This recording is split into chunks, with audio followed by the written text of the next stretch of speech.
ഇക്കഴിഞ്ഞ ഏതാനും മാസങ്ങളിൽ ദേശീയപാത പുത്തനത്താണിയിൽ അടിക്കടി വാഹനങ്ങൾ അപകടത്തിൽപ്പെടുന്നത് കൂടുന്നു.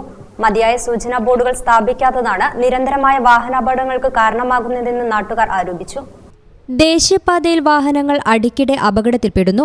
ഇക്കഴിഞ്ഞ ഏതാനും മാസങ്ങളിൽ മാത്രം പുത്തനത്താണി നഗരത്തിൽ നിരവധി വാഹനങ്ങളാണ് അപകടത്തിൽപ്പെട്ടത്. വെള്ളിയാഴ്ച രാവിലെ ചുങ്കത്ത് കലുങ്ക് സ്ഥാപിക്കുന്നതിനായി കുഴിച്ച കുഴിയിൽ വീണ പുന്നത്തല പൂളമംഗലം സ്വദേശികളായ 2 പേർക്ക് പരിക്കേറ്റു. ഇവിടെ മതിയായ സൂചനാ ബോർഡുകൾ സ്ഥാപിക്കാത്തതാണ് നിരന്തരമായിട്ടുള്ള അപകടത്തിന് കാരണമാകുന്നതെന്ന് നാട്ടുകാർ ആരോപിച്ചു.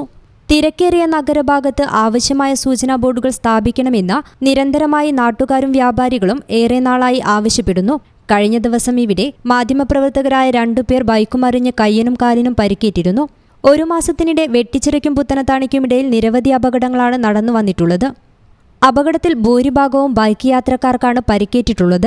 യാതൊരു സുരക്ഷാ മാനദണ്ഡങ്ങളും പാലിക്കാതെയാണ് വലിയ ലോറികളിൽ പിൻവശത്തെ ഡോറുകൾ പോലുമില്ലാതെ നഗരമധ്യത്തിലൂടെ കരിങ്കല്ല് ഉൾപ്പെടെയുള്ള നിർമ്മാണ സാമഗ്രികൾ കയറ്റിപ്പോകുന്നത്.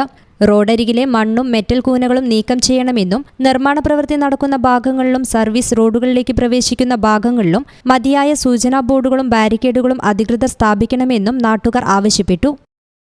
News bureau, Puthanathani. Calicut road, Valanchery main road,